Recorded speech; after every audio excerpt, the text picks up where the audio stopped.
नमो बुद्धाय, जय भीम। नमो बुद्धाय, जय भीम, जय विज्ञान, जय 22 प्रतिज्ञा अभियान।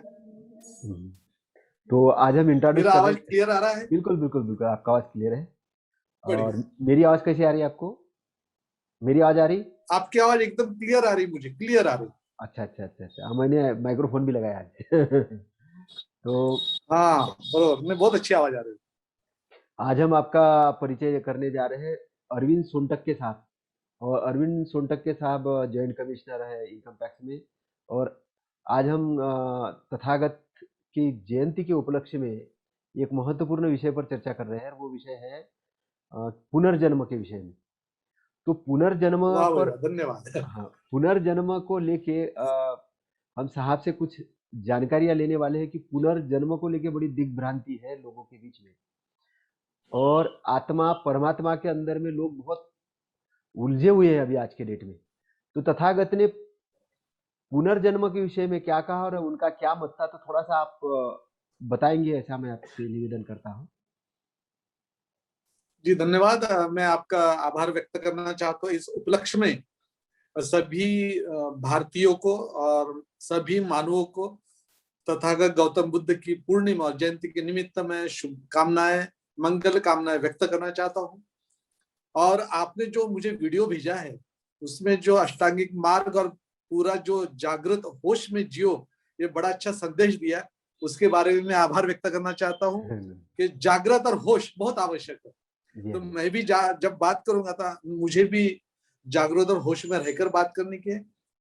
अब आपने जो प्रश्न किया उस बारे में यह है कि यह बड़ा महत्वपूर्ण का गहन प्रश्न है, क्या पुनर्जन्म है क्या। तो मैं आपका भी स्वागत करता हूँ कि इतने अच्छे विषय पर आपने आज का ये जो मुलाकात रखी है, इससे मुझे दिल से, हृदय से आनंद हो गया कि आपने ये पुनर्जन्म नाम का जो लोगों को बहुत ही कठिन लगता है, बड़ा क्लिष्ट लगता है, बहुत ही ये लगता है। तो मैं पहली बात तो तथागत बुद्ध ने पुनर्जन्म के बारे में क्या कहा, ऐसा आपका प्रश्न है। जी हाँ जी। तो आप भी जानकार है, आप अभ्यासु है। तथागत बुद्ध ने जो कहा है वह, उसका कोई वीडियो शूटिंग नहीं है, ना आपके पास है ना मेरे पास है। बराबर। और जो हम 2500 साल में जो प्राकृत भाषा से लेकर ब्राह्मी लिपि से लेकर फिर जो भाषाएं संस्कृत से लेकर और फिर त्रिपिटक सभी भाषाओं में से अंग्रेजी में जितने भाषांतरित किताबें हैं उसी का सहारा हम लोग लेते हैं।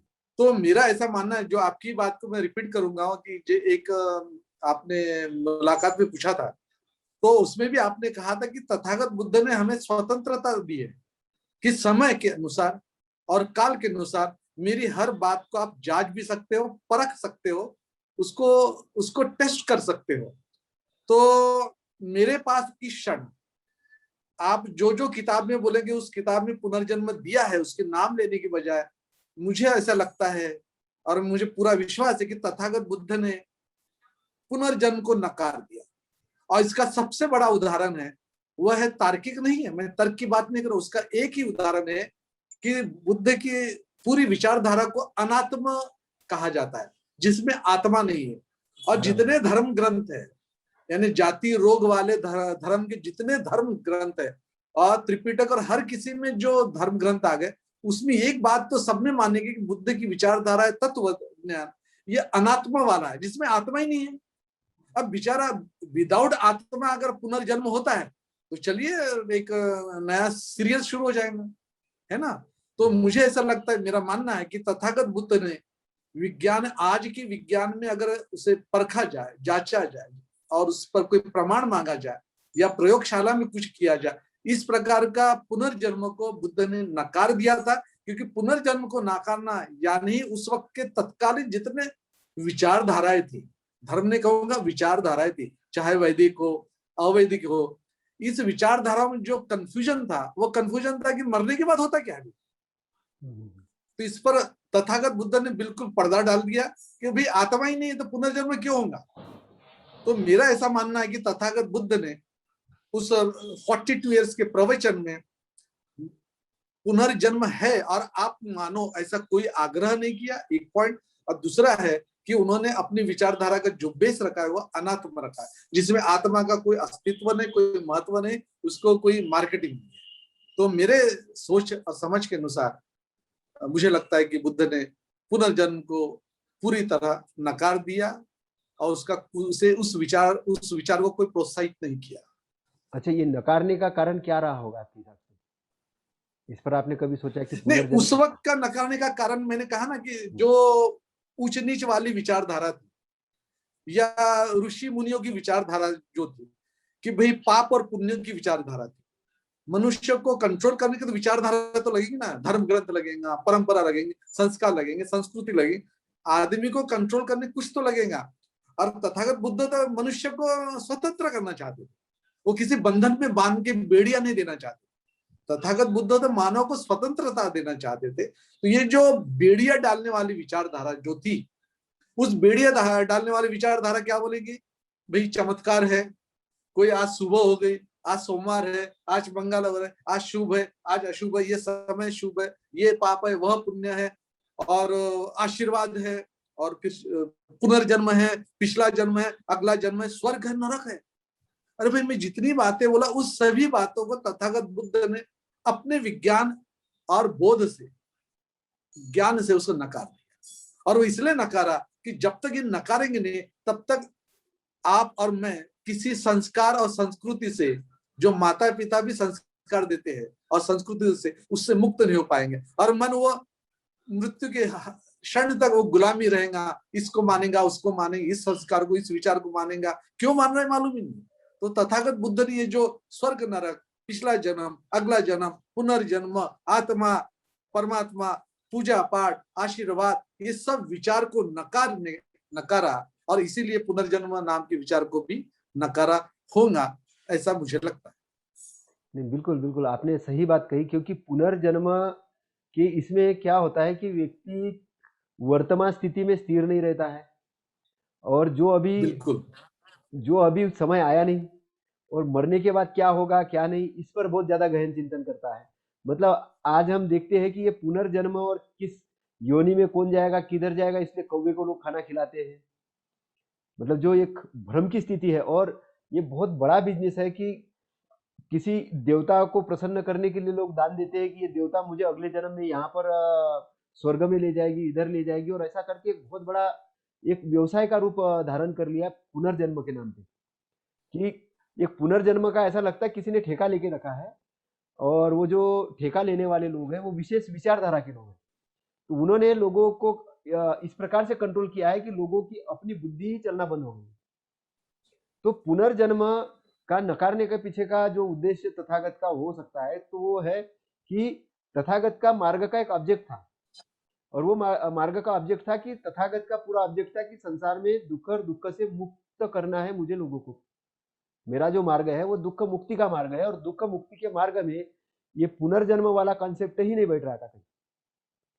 हाँ, तथागत ने ये जरूर मेरे हिसाब से कहा है कि वो है कि भाई जन्म है तो मृत्यु है, और जन्म मरण से, मृत्यु से अगर आप विदा हो जाते हो तो आप अरहंत की पोजीशन पे आ जाते हैं।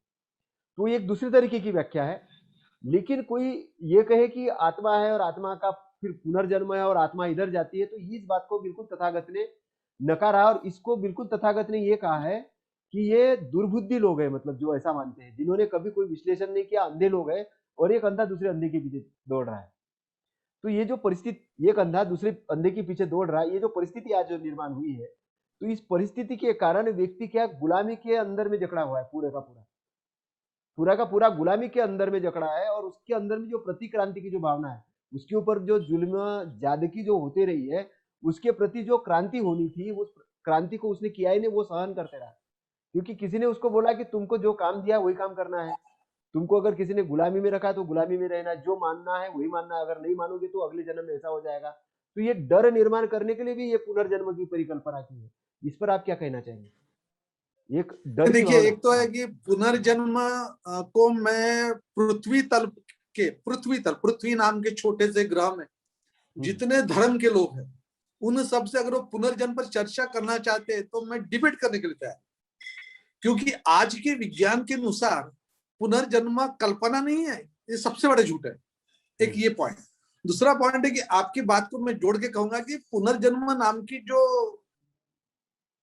संस्कृति है वह आज इस आपने बहुत अच्छा बताया, लेकिन एक गुलाम रखने के लिए एक हथियार है, एक शस्त्र है।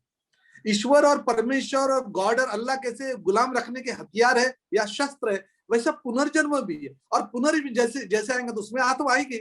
अगर आत्मा आ गई तो फिर वो कोई तो भी नियंत्रण करने वाला आ गया।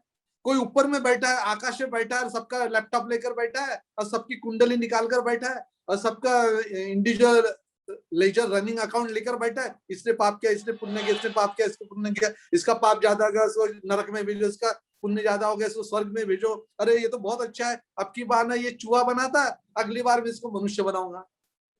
अरे भाई, ये जो व्यवस्था जो तैयार की हर धर्म में, वो धर्म की व्यवस्था है आदमी को रियली गुलाम रखने की, गुलाम रखने की।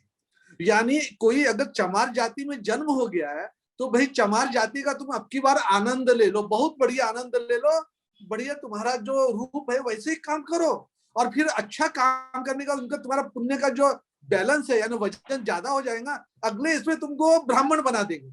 ये जो विचारधारा है इस देश को बर्बाद करने वाली विचारधारा मुझे लगता है।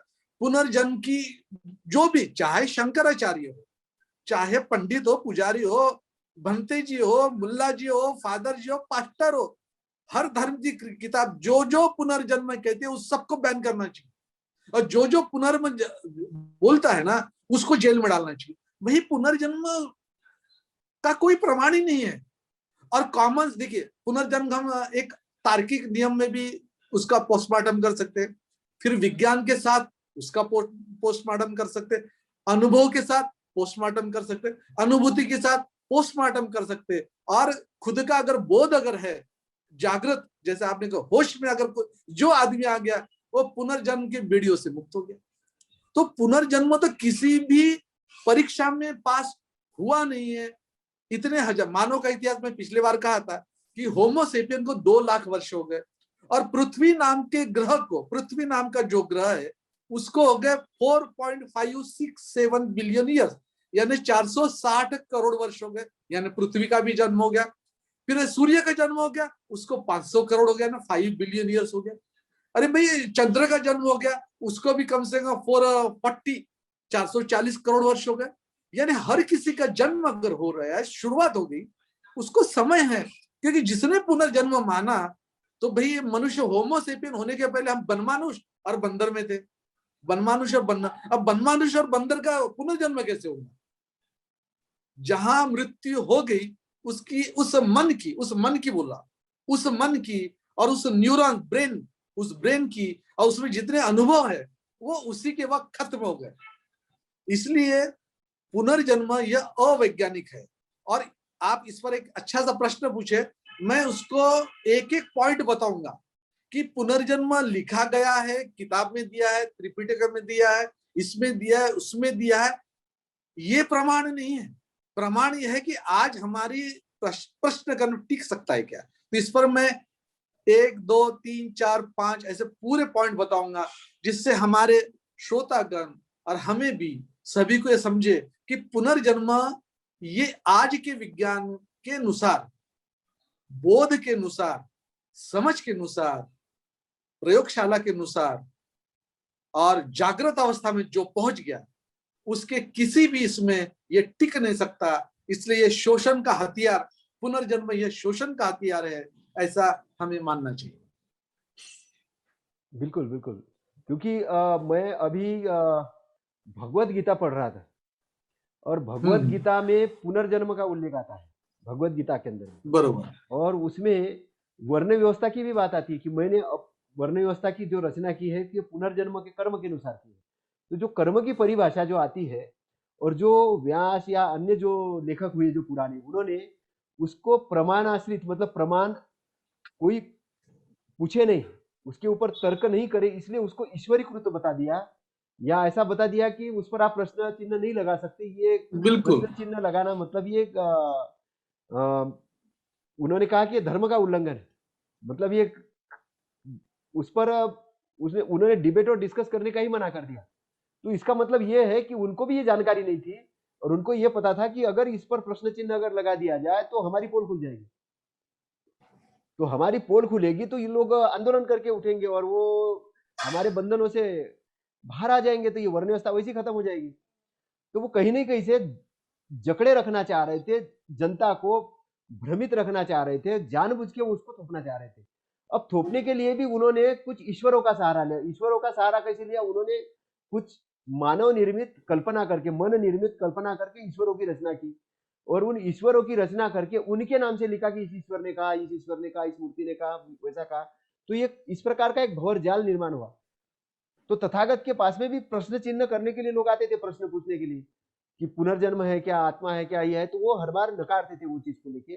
तथागत का बहुत अच्छा उसमें डिबेट और डिस्कस है उस चीज में, जैसे त्रिपिटक के अंदर में जब हम पढ़ते हैं। और यही बात कबीर साहब ने भी नकारी है, कबीर साहब ने भी नकारी है। कबीर साहब ने स्वरूप स्थिति की बात की। कबीर साहब ने जो बात की है, स्वरूप स्थिति की बात की।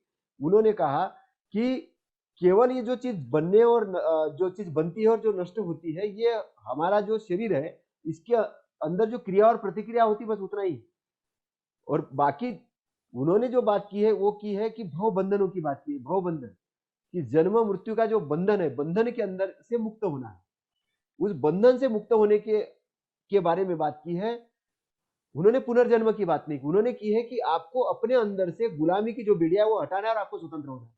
वो स्वतंत्रता की बात जरूर करते हैं लेकिन पुनर्जन्म की बात नहीं करते। तो इस पर थोड़ा सा आप कुछ प्रकाश डालने की कोशिश करेंगे आज के वैज्ञानिक अभी दृष्टिकोण। देखिए, आपने जो कहा ना भगवत गीता, बस उसका उदाहरण दूंगा। हम्म, बहुत जबरदस्त आर्गुमेंट है। अगर इस देश में आज भगवत गीता है तो वो आर्गुमेंट कैसा है कि भाई कृष्ण अर्जुन को बता रहे कि भाई तू जिन भाइयों को मार रहा है उनको नहीं मार रहा, वो तो शरीर मर रहा है, और उनकी जो आत्मा है ना वो परमानेंट है। वो आत्मा शरीर खत्म होने के बाद नए आत्मा में आकर वह होगा। तो इसका मतलब तो उसने खून नहीं किया। अब अर्जुन जी ने सब भाइयों को मार दिया समझो, या जीत गए।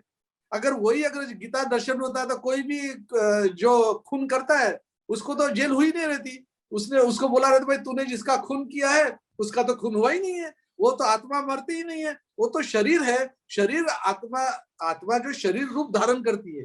और ये तो भारत का संविधान है कि इसको जो खून करता है उसको कुछ दंड विधान है।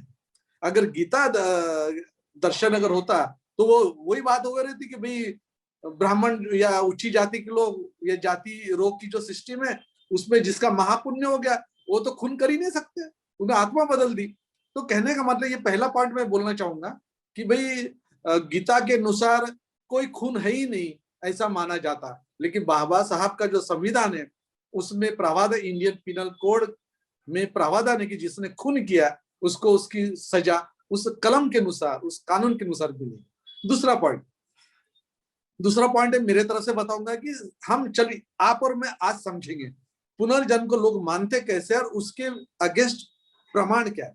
What are the evidences to disapprove that the rebirth concept and conditioning and culture is really not supportable. यानी पुनर्जन्म नाम का जो संस्कृति है, जो विचार है, यह झूठा भी है और कैसा अप्रमाण है। तो पहला पॉइंट अगर पुनर्जन्म नहीं है, इसका पहला पॉइंट है जो आपने बोले, मैं रिपीट कर रहा हूं, वह है जन्म से लेके मृत्यु तक। और उसमें जो पहला पॉइंट मैंने बताया कि जैसे मनुष्य का जन्म होता है यानी होमोसेपियन का, अभी पिछले बार बोला था, ये पहला पॉइंट है कि जन्म से मृत्यु हो गया। अब इसमें जो हो गया, इसमें जब बताएंगे तो इसका मतलब कि 2 लाख वर्ष में पृथ्वी नाम के छोटे से ग्रह पर होमोसेपियन का ब्रेन डेवलप हो गया। यानी शुरुआत में 40 लाख साल पहले अगर समझो 350 ग्राम का ब्रेन था, वो अभी करीबन 1300-1400 ग्राम का हो गया। जैसा जैसा ब्रेन साइज और ब्रेन वेट बढ़ते गया उसका एनालिटिकल पावर, थिंकिंग पावर बढ़ती गई। इसका मतलब है कि इसके पहले अगर 2 लाख साल पहले चले जाएंगे, फिर उसके पहले चले जाएंगे तो हम अमीबा में चले जाएंगे, उसको है कि नहीं। अब अमीबा भी चले जाएंगे 300 करोड़ वर्ष पहले, और वो जीव कहाँ था? वो थोड़ा सा हिलने वाला यूनिसेलुलर बोलते हैं, वो था समुद्र में यानी पानी में था। अब उसका कहाँ पुनर्जन्म हो गया? तो जैसा जैसा 2 लाख वर्ष और पिछले 10,000 वर्ष में, पिछले 10,000 वर्ष में पुनर्जन्म की और ईश्वर चमत्कार, आशीर्वाद, ये सब संस्कृति और संस्कार धीरे धीरे आ गए। अब ये जो पहला पॉइंट है, जिसका जन्म हो गया उसका मृत्यु है, तो इसलिए पुनर्जन्म हो ही नहीं सकता, पहला पॉइंट। दूसरा पॉइंट, दूसरा प्रमाण यह है, डॉक्टर चार्ल्स डार्विन 1859 में किताब लिखी, ओरिजिन ऑफ स्पीसीज। अब उन्होंने कहा कि भाई मनुष्य का कुछ चमत्कार करके जन्म हुआ ही नहीं, तो भाई उसका तो उन्होंने कहा, ऐसा नहीं है, मेरे शब्द है, सॉरी, उन्होंने कहा कि भाई इवोल्यूशन है, यानी विकास हो रहा, उत्क्रांति हो रही, मराठी में उत्क्रांति के, हिंदी में विकास कहेंगे, कि पहले छोटा सा जीव था और कॉम्प्लेक्स, जटिल, कठिन ऐसा जीव होते होते ये होमोसेपियन आधुनिक मानव बना है। तो डॉक्टर चार्ल्स डार्विन की पूरी थ्योरी जो है, अब वो काहे पर आधारित है, वह है इवोल्यूशन पर। और इवोल्यूशन में यानी विकास और उत्क्रांति, इसमें यूनिसेलुलर से लेके अभी तक की यात्रा है, यानी कम से कम बोले 300 करोड़ वर्ष की यात्रा है। और 300 करोड़ वर्ष में 6.5 करोड़ वर्ष पहले एक डायनासोर आया था, 6.5, 6.5 करोड़ वर्ष पहले डायनासोर आया था। और कब? 23 करोड़ वर्ष पहले। अगर 23 करोड़ से लेके 6.5 करोड़ वर्ष तक पृथ्वी पर किसका राज्य था? मनुष्य नाम का मैमल था ही नहीं। मनुष्य तो अभी आया, 2 लाख वर्ष हो गए, उस वक्त था डायनासोर। और डायनासोर की अच्छी अच्छी मूवीज आती है, बुक्स मिलती है, फोटो मिलते हैं। और आपको बताने में खुशी है, आप भी जानते हैं, मैं रिपीट कर रहा हूँ, कि डायनासोर के फॉसिल यानी जीवाश्म यानी हड्डियां और पत्थर बहुत मिले, हजारों लाखों मिले, तो डायनासोर तो थे, डायनासोर थे। अब ये डायनासोर इनकी किताब और धर्म की किताब में है ही नहीं, ना गीता दर्शन में है, ना रामायण में है, ना महाभारत में, ये कोई धर्म की किताब में डायनासोर का पता ही नहीं है। अभी तुमको क्यों नहीं मालूम? सिंपल सा क्वेश्चन है। तो सेकंड पॉइंट ये है कि डॉक्टर चार्ल्स डार्विन और इवोल्यूशन की थ्योरी, और उसमें मैंने जो सब पॉइंट बताया कि 6.5 करोड़ वर्ष पहले से लेकर 23 करोड़ वर्ष, इस बीच में एक डायनासोर नाम का एक भयानक प्राणी का राज था। और राज कितना था? करीबन 16 करोड़ वर्ष। 16, अभी तो मनुष्य जाति को तो 2 ही लाख वर्ष हो गए, सिर्फ 2 लाख वर्ष हो गए पृथ्वी पर हमारा राज है, लेकिन उनका तो 16 करोड़ वर्ष इस पृथ्वी पर राज था। उस वक्त जो स्तनधारी बोलेंगे यानी मैमल्स, वह बिल्कुल इतना छोटा सा जीव था। तो कहने का मतलब सेकंड है कि पुनर्जन्म का कोई प्रमाण नहीं है, उसका मैंने एक प्रमाण दिया है, वह है doctor Charles Darwin, origin of species 1859 और डायनासोर। अब तीसरा विषय लेंगे। तीसरा विषय यह है, तीसरा पॉइंट, कि मृत्यु होती है तो होता क्या है। मैंने जो पिछले बार की मुलाकात, मृत्यु के वक्त होता, प्राणी हो या मनुष्य, सबकी मृत्यु। अब प्राणी की मृत्यु होंगी, जैसे मच्छी अगर मर गया, पानी में मर गए तो पानी में चले गए। जंगल में कोई शेर मर गया तो कहीं पड़ा है वहीं रह गया, उसके ऊपर फिर मिट्टी आएंगी, हवा आएगी, हड्डियां गल जाएंगी, वो स्किन है वह भी गल जाएंगी, मांस गल जाएगा, हड्डियां कुछ 2-4 साल 10 साल रहेगी। और उस पर अगर बहुत अच्छा मिट्टी अगर आ गई तो हो सकता है लाखों वर्ष वह हड्डियां जिंदा रहे, या तो हड्डियां चले जाएंगे, उसका आकार बन के फॉसिल रहेगा। यानी हर किसी की मृत्यु हो रही।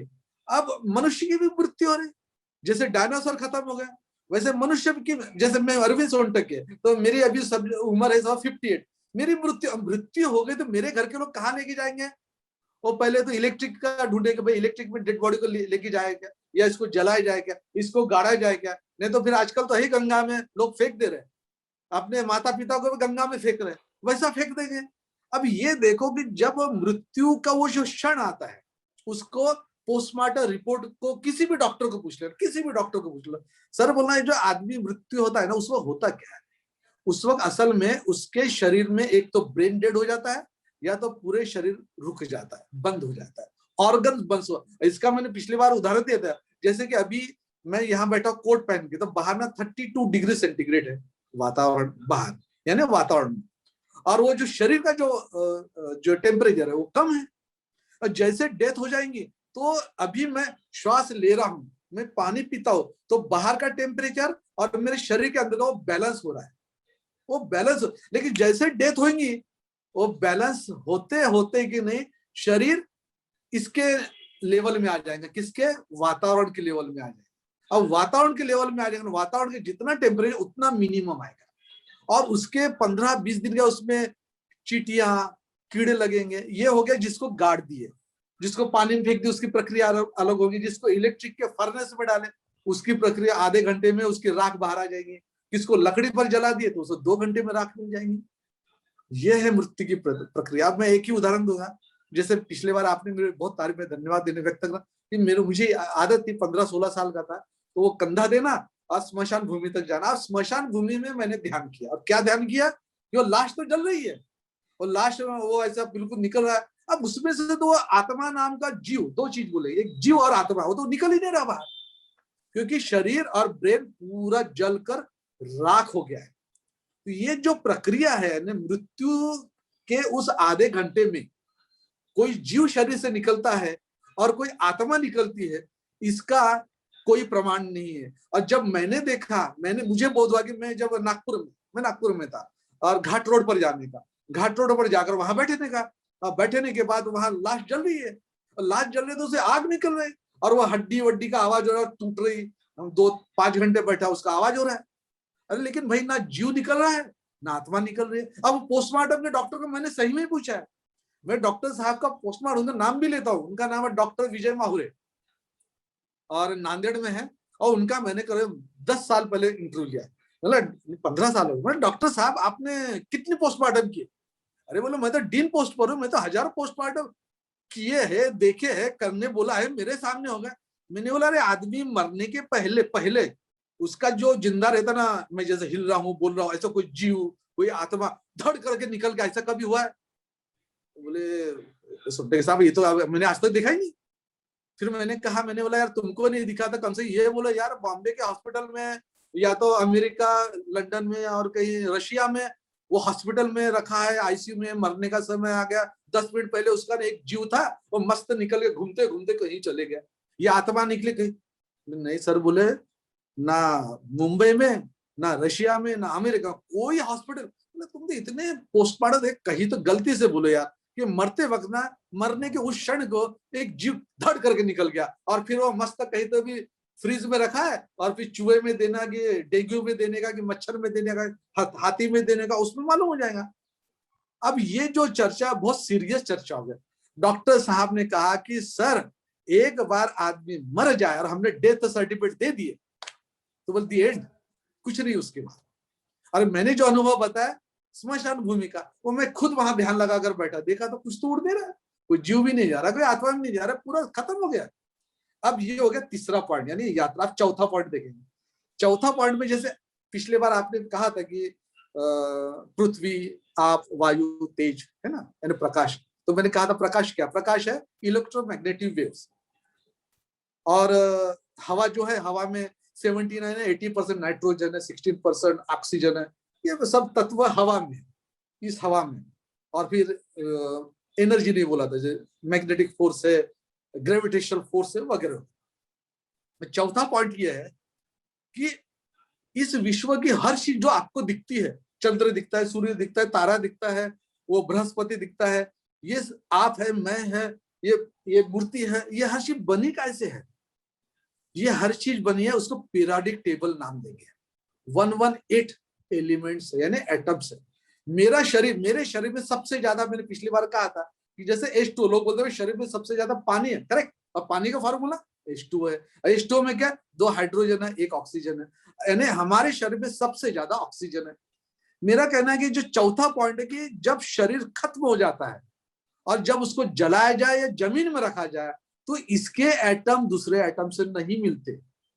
अगर एक बार एटम अगर वह पानी में चले जाए या जमीन में चले जाए या अग्नि में दहा हो जाए, उसके एटम किस एटम से मिलेंगे उसका कोई फॉर्मूला नहीं है।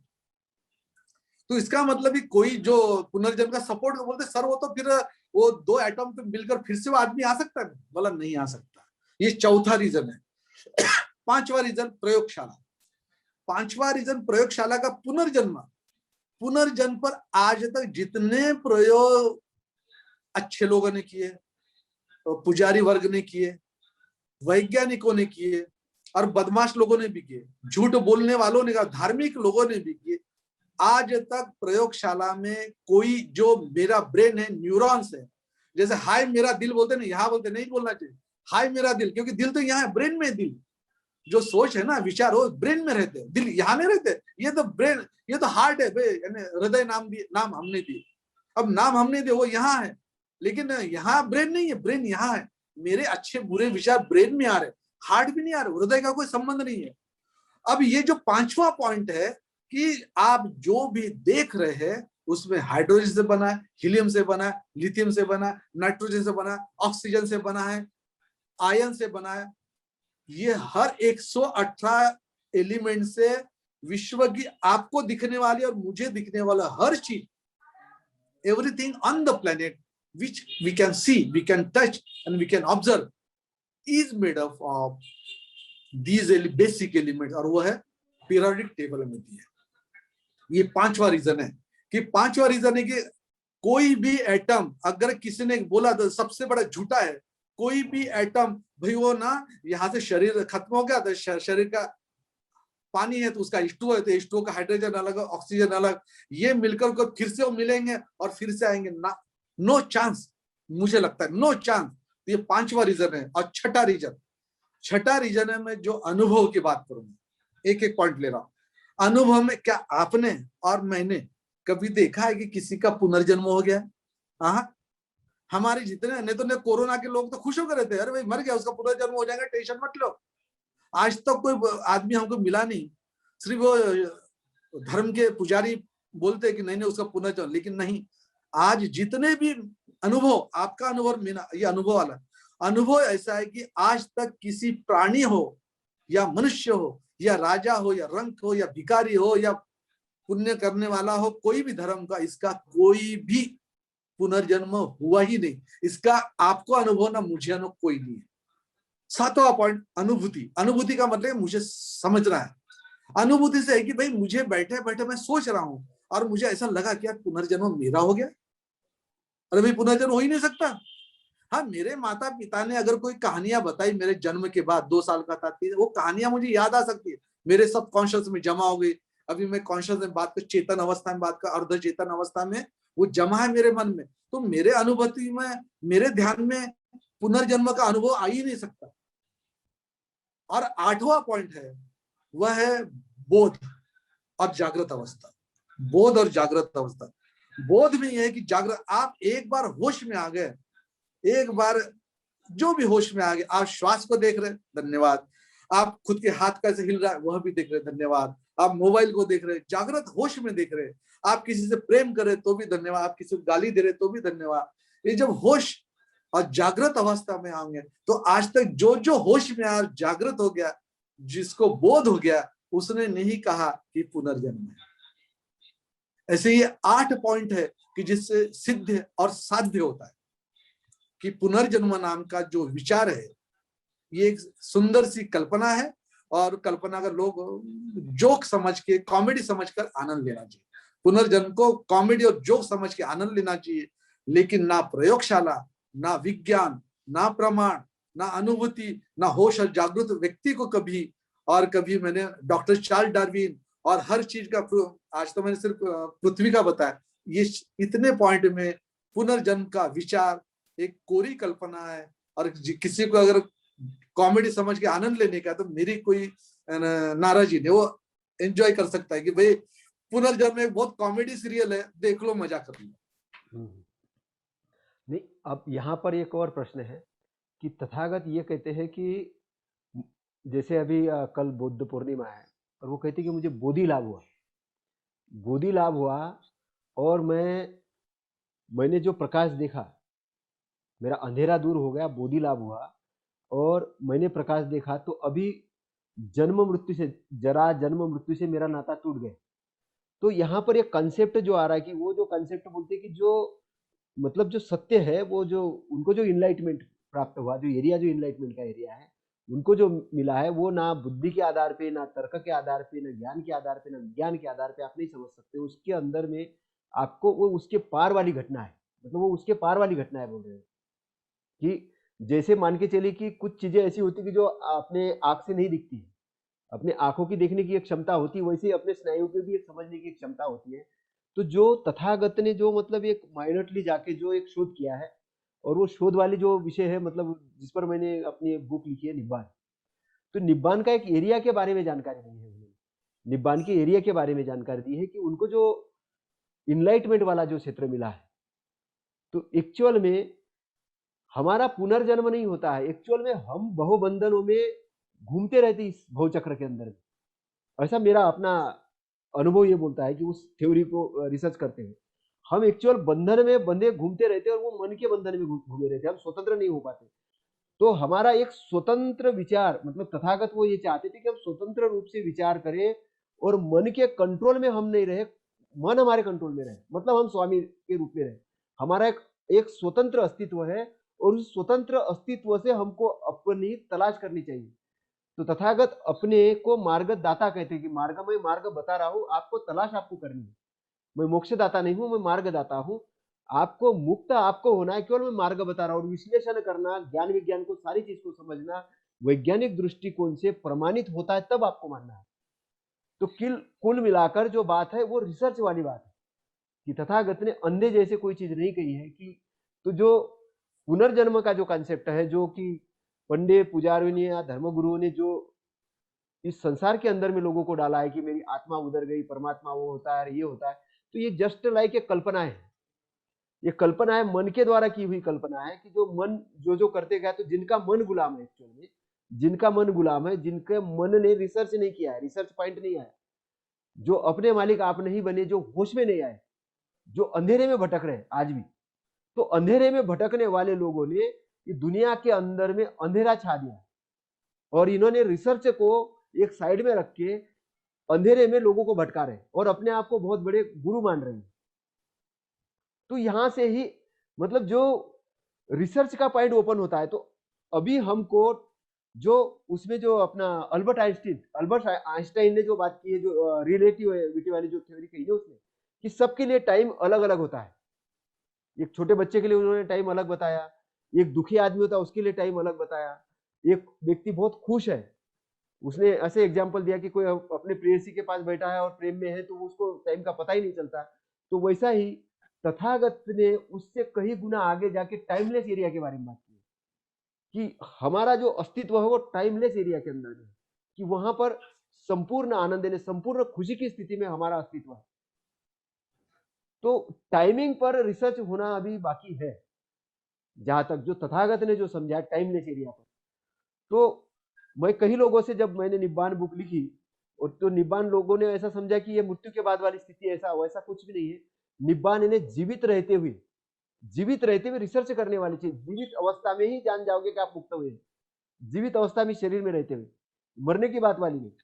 तथागत कहते कि मरने के बाद में आप रहते नहीं रहते, ये किसने देखा, क्या देखा, कौन आके आपको बता रहा। मैं तो जीवित अवस्था की बात कह रहा हूँ कि जीवित होते हुए मुक्त होने की बात। तो जो अरहत की बात कहते थे कि ये मुक्त हो गया है, ये दुख से मुक्त हो गया, तथागत घोषणा करते थे कि ये देखो आज ये भिक्षु अरहत हो गया है। सब भिक्षुओं के सामने जाके ये बताते थे कि अरहत हो गया। अरहत होना मतलब इसने अपने अंदर से सारे मैलों को दूर कर दिया, ये खुद का स्वामी आप बन गया है।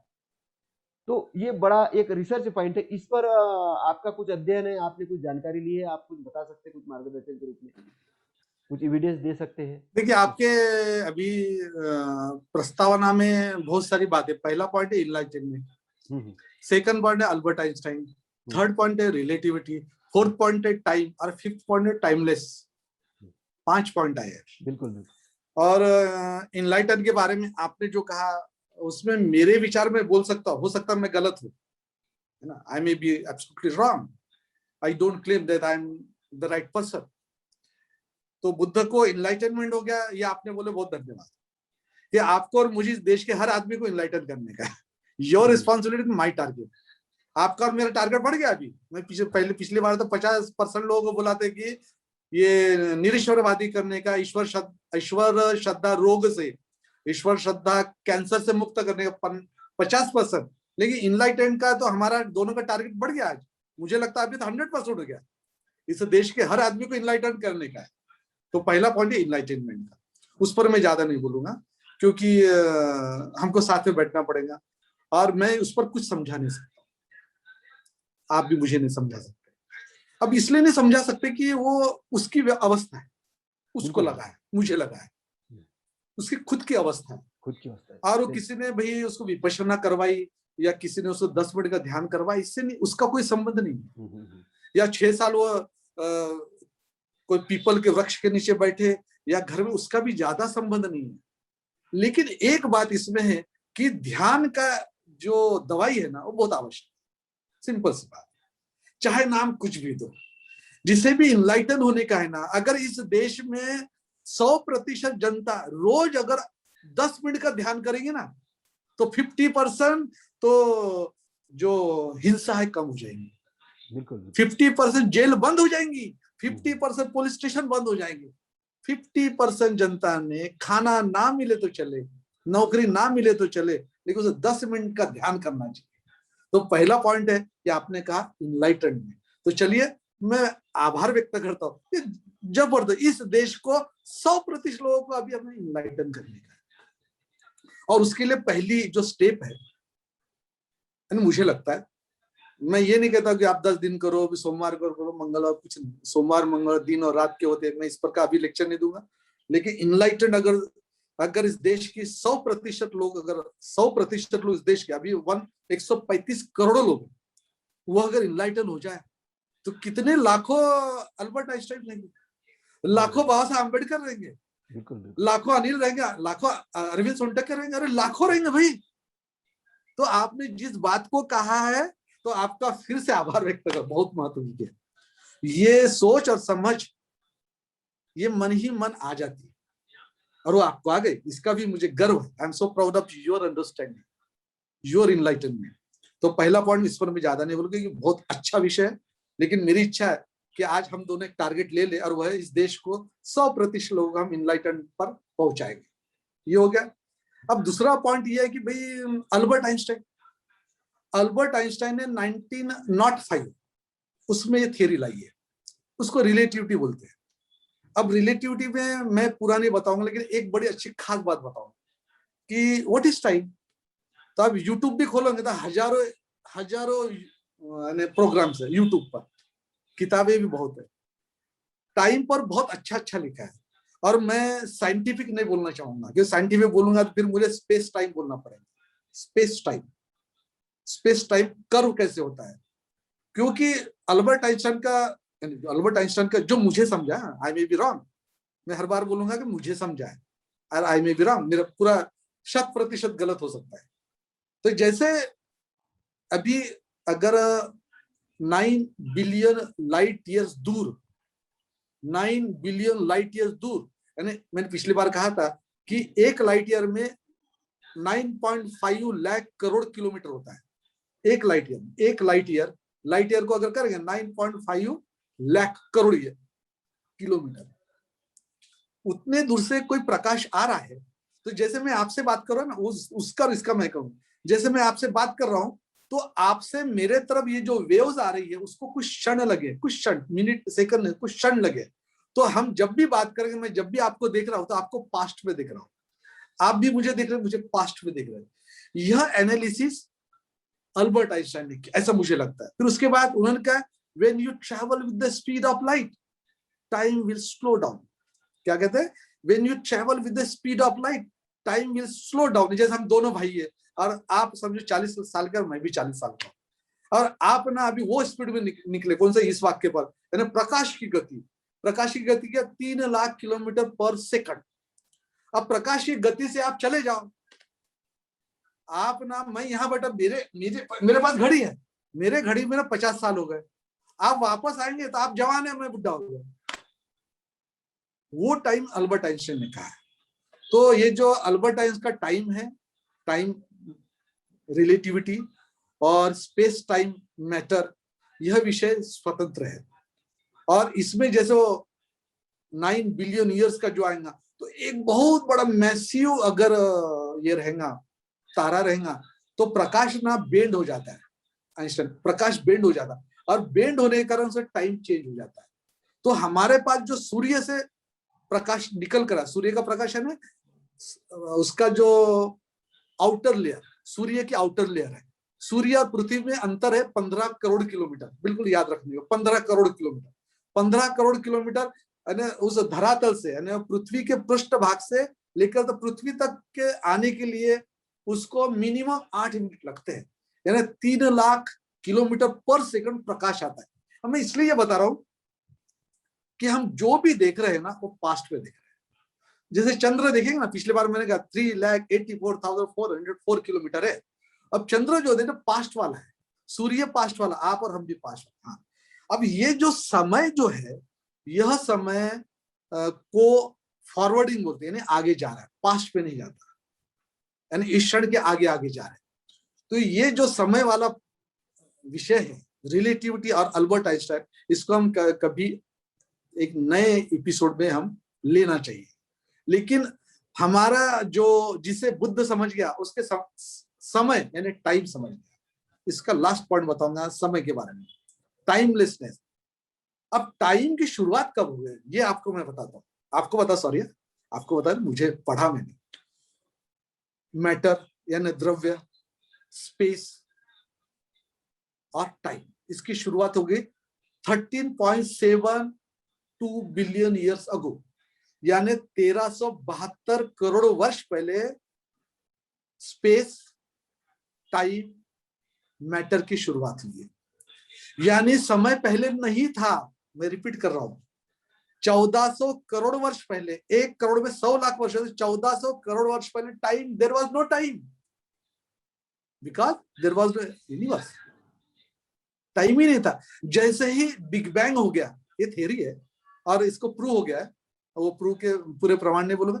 ये बिग बैंग थ्योरी कहते हैं कि भाई टाइम की शुरुआत कब हो गई, 1372 करोड़ वर्ष पहले, यानी मोटे तौर पर 1400 करोड़ वर्ष पहले जब विश्व की शुरुआत और जन्म हो गया, तब से समय शुरू हो गया।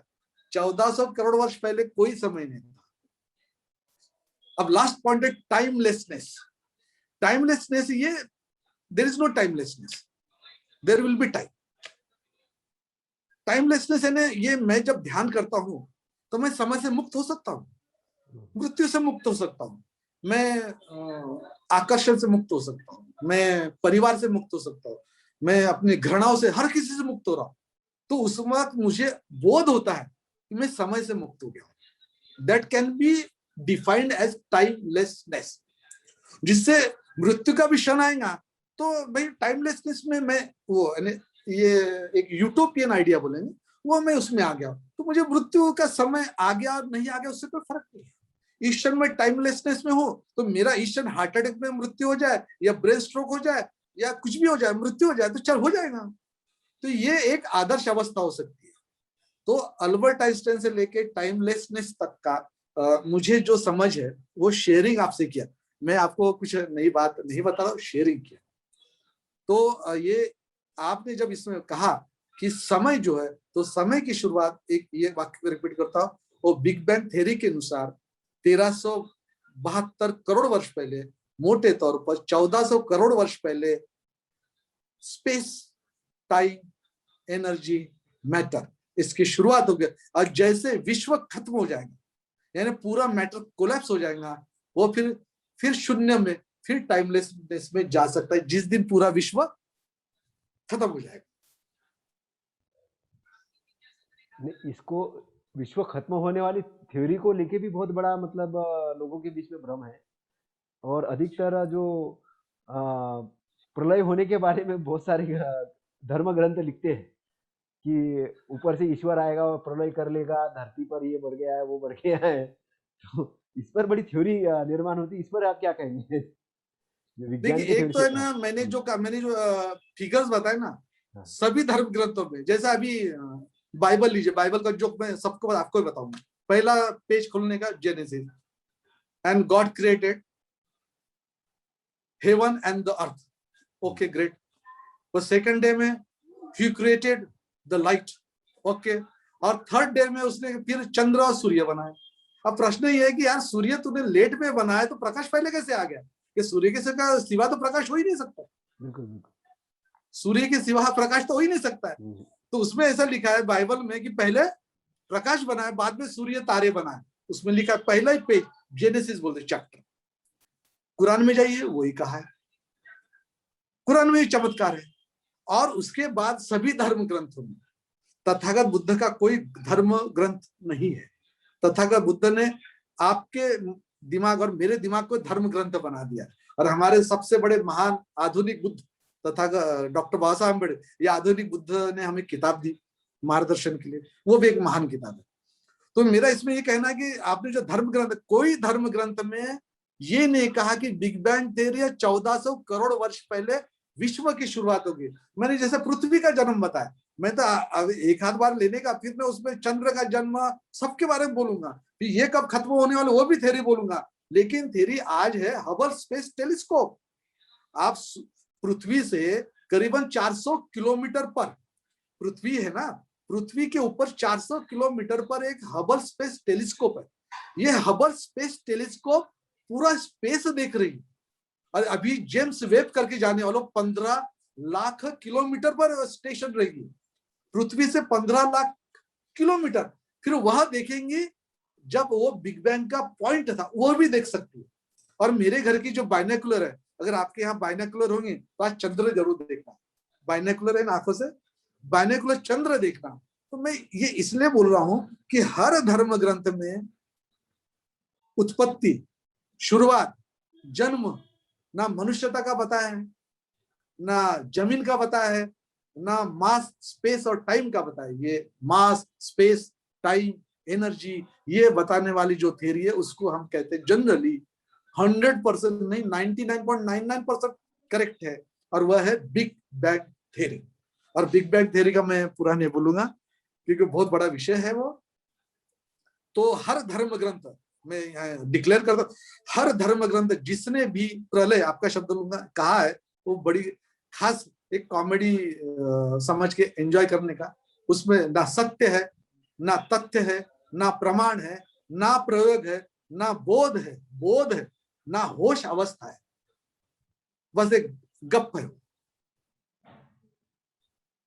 अच्छा, वो एक गप है, मतलब गप जैसे उसको भविष्यवाणी जैसे करते रहते हैं भविष्य में। हाँ बस बस, पिछले बार आपने बहुत अच्छा प्रश्न किया था मुझे कि ज्योतिष हाँ, लोग क्या करते हो, कैसे करते हो, हाँ, वो ज्योतिष्य मैं वाले कहा था हैं कि या मेरा तो फेवरेट ब्रह्मचरी, विषय हो।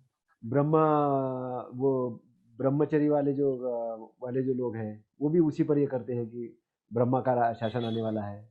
या वो इस प्रकार की बहुत सारी थ्योरी बहुत सारे धर्मों ने गठित की, और धर्मों के जो आचार्य जो लोग हैं या जो पढ़ाने वाले जो लोग हैं, उन्होंने उस थ्योरी का लेके बड़ा ये किया कि जो धर्म के पथ पे चलेगा, वो जो हमारे अनुसार चलेगा, तो वो फिर जन्म लेगा, बाकी लोग नहीं लेंगे। मतलब वो एक थ्योरी को बहुत बड़ा उन्होंने क्रिएशन किया। और पहले तो ये बहुत बड़े पैमाने पे चला, मतलब ये लंबे समय तक विप्रो में नहीं, अभी चलता तो था। कोरोना के कारण तो बेचारे इनके हवा में तो गिर गए जमीन पर, कोरोना के कारण। कोरोना के कारण अब तो मैं बहुत तो सारे। कॉलेज में था ना, तो मुझे कोई ऐसा धार्मिक आदमी मिलता था, मैंने यार तेरा एड्रेस क्या है, हम्म, तो बोलता था मी इथे मेडिकल चौकात राहतो। हो गया, अच्छा मेडिकल चौक पर रहता, अच्छा यार ये स्वर्ग का एड्रेस क्या है। अब जैसे स्वर्ग का एड्रेस पूछेगा, बोलता है अरे मेरे को नहीं मालूम। साला तेरे को स्वर्ग का एड्रेस मालूम नहीं है, जिसका एड्रेस मालूम नहीं उस पर श्रद्धा रखता है। फिर कोई मिलेगा उसको बोलते थे यार कहाँ रहता है वो, अकोला का, अच्छा अच्छा अकोला, फिर नरक का एड्रेस कहाँ है यार, मालूम नहीं। अरे भाई जिसका एड्रेस मालूम नहीं, जिसका लोकेशन मालूम, जिसका जीपीएस नहीं मालूम, कुछ नहीं मालूम, बेवकूफ समान लोग मार्केटिंग करके वो असत्य को, झूठ को जिंदा रख रहे हैं। और बुद्ध का विज्ञान तो इस हर झूठ को खत्म करता है, इन हर झूठ से मुक्त करता है। बुद्ध का विज्ञान जो है, तथागत का विज्ञान जो है, यह हर झूठ से हमें मुक्त करता है। इतना महान तत्व है बुद्ध का। तो एक तो बिग ये जो बैंग। पहले वाली जो बातें हैं, ये धर्म ग्रंथों में कही है। इन बिल्कुल। धर्म ग्रंथों को बस एक जोक बुक समझ लेना चाहिए, और जिसको पीएचडी लेनी की उसने पीएचडी लेनी चाहिए।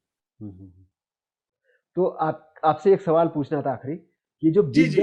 बिग बैंग थ्योरी के अनुसार जैसे इस ब्रह्मांड का उत्पत्ति हुई, तो इस बिग बैंग थ्योरी के अनुसार जो प्रलय वाली जो बात आपने कही कि इसमें खत्म होने की जो बात है, क्या उस थ्योरी के अंदर में ये चीज भी है कि जो। देखिए बिग बैंग, पहला तो इसमें ना एक पॉइंट लूंगा, प्रश्न बरोबर है। विज्ञान यानी क्या, विज्ञान में सबसे पहला पड़ा I am wrong, we start. जैसे मैं वैज्ञानिक करके मेरे कोई बुलाएंगे कि sir Sontakke sir you are a scientist, तो मैं मेरा लेक्चर इंग्लिश में शुरू कर, आई एम रॉन्ग, मैं रॉन्ग हूं भाई। अब वो रॉन्ग बोलने के बाद फिर मैं बोलता यार मैं ट्राई कर रहा हूं। बुद्ध के विज्ञान ऐसे ही है। तो जो बिग बैंग थ्योरी है ना, इसलिए मैंने 99% बोला, हम 100% बोलते ही नहीं, विज्ञान वालों की खास बात है। 100% करेक्ट कौन है? ये धर्म ग्रंथ वाले, धर्म ग्रंथ वाले, ये पूरे धर्म के पुजारी, ये 100% करेक्ट है। और विज्ञान वाला रहेगा तो बोलेगा भाई मैं करेक्ट नहीं हूँ। हो सकता है आज मोबाइल आज ले लिए तुमने, ये आईफोन है, ये बदल जाएगा, कल तुम बदल डालो, नया नया विज्ञान आएगा। लेकिन ये जो इनका जो धर्म ग्रंथों का और धर्मों का विज्ञान है, वो अभी भी सड़ गया हो, वो सड़े को भी वो विज्ञान समझ रहे। धर्म ग्रंथ में जो जो बात 2000 साल पहले, 3000 साल पहले, 1200 साल पहले या 1800 साल पहले या बाइबल में कही है, वो सब बातें सड़ चुकी है, गल चुकी है, बेकार हो गई, यूजलेस हो गई है। अब वो जो उनका जो ज्ञान है वो यूजलेस हो गया है, और बुद्ध का ज्ञान एवर फ्रेश है, एवर फ्रेश वैसा विज्ञान है। तो विज्ञान क्या कहेगा? I may be wrong, I am wrong, I will start. तो विज्ञान की शुरुआत होती है मेरी गलती हो सकती। जैसे मैं एक उदाहरण, गैलीली अब गैलीली ने 16 नॉट 10 ऐसा बोलेंगे, 1610 में टेलीस्कोप दे, 1610। अब 1610 में कितने साल हो गए? अभी कम से कम 410 साल हो गए ना। 410। और उसने कहा कि भाई, उसने एक ही वाक्य कहा कि भाई पृथ्वी जो है सूर्य के आजू बाजू घूम रही, हो गया। अब बाइबल में क्या कहा कि नहीं, पृथ्वी के आजू बाजू सूर्य घूम रहा है, सैटर्न घूम रहा है, सब घूम रहे हैं, सब पृथ्वी के आजू बाजू घूम रहे हैं। इसने एक ही वाक्य कहा, नहीं पृथ्वी जो है सूर्य के आजू बाजू घूम रहे। अब बाइबल गलत, बाइबल गलत, बराबर भाई बाइबल गलत हो गया ना। जैसे और उसने बोला ये मेरी टेलीस्कोप है, इतनी छोटी सी टेलीस्कोप थी बेचारे की, ऐसा लगाकर कांच घिस घिस कर 3-4 साल उसकी आंख खराब होती गई, रोज घिसता था कांच को, और ऐसे लगा यानी मानव इतिहास में एक महान वैज्ञानिक, एक गैलीलियो को वंदन करता हूँ, उन्होंने हमें यहाँ तक लेकर आया। अब ये कहने का मतलब है कि विज्ञान का पहला मीनिंग है कि कोई अंतिम सत्य नहीं, there is no final truth and there is no first truth. हो गया। अब उसके बिग बैंग पर आएंगे। बिग बैंग जो थ्योरी है ना, वह कहते हैं कि भाई शुरुआत कैसे होगी, शुरुआत। अब शुरुआत कैसे होगी थी, इन्होंने एंड कैसा होगा ये नहीं कहा, क्योंकि एंड कहते भाई आज का जो विज्ञान है, जैसे नासा बोलेंगे, फिर यूरोपियन एजेंसी बोलेंगे, फिर रशिया के साइंटिस्ट बोलेंगे, चाइना में भी बड़े बड़े लेबोरेटरीज हो गए, जिनेवा में एक वो है, वो लार्ज हेड्रॉन कोलाइडर बोलते हैं, LHC, लार्ज हेड्रॉन कोलाइडर, वहां बोलेंगे। फिर अमेरिका में जमीन के अंदर लेबोरेटरीज, वो बोलेंगे, हर कई जगह। लेकिन मैं पिछले बार एक पॉइंट रिपीट करके, पृथ्वी समान ग्रह जो है, पृथ्वी समान एकदम कण से भी छोटे, पृथ्वी नाम का जो ग्रह, ऐसे ग्रह हमारी गैलेक्सी में, मिल्की वे गैलेक्सी में मिनिमम 50,000 करोड़ है। कितने हैं? 50,000 करोड़ पृथ्वी है, उससे ज्यादा है। अब 50,000, ऐसा मैं फिगर है अंदाजी बोल रहा हूं, लेकिन फिगर इसमें आते हैं मिल्की वे। अब मिल्की वे गैलेक्सी से दूसरी गैलेक्सी, एंड्रोमेडा गैलेक्सी। अब एंड्रोमेडा गैलेक्सी है, वह भी है, हम लोग 2.5 मिलियन लाइट ईयर्स अवे बोलते हैं। वो 114 किलोमीटर पर सेकंड से वो हमारे तरफ आ रहे। तो एंड्रोमेडा और मिल्की वे गैलेक्सी का कोल्यूजन होने वाला है, दोनों एक दूसरे की तरफ। अभी विज्ञान बता रहा है। तो मेरा इसमें कहना है कि बिग बैंग थ्योरी में पूरा विश्व कैसे खत्म होगा ये बात नहीं कही, अभी उस पर एक्सपेरिमेंट चल रहा है। तो उसमें आ गया लार्ज हेड्रॉन कोलाइडर आ गया, फिर ब्रिटिश के साइंटिस्ट आ गए, सब साइंटिस्ट में कि ये कोलैप्स होंगे या एक्सपांशन होंगे। एक्सपांड, हम लोग बोलते हैं कि विश्व जो ना प्रसरण पावत है, यानी फैल रहा है।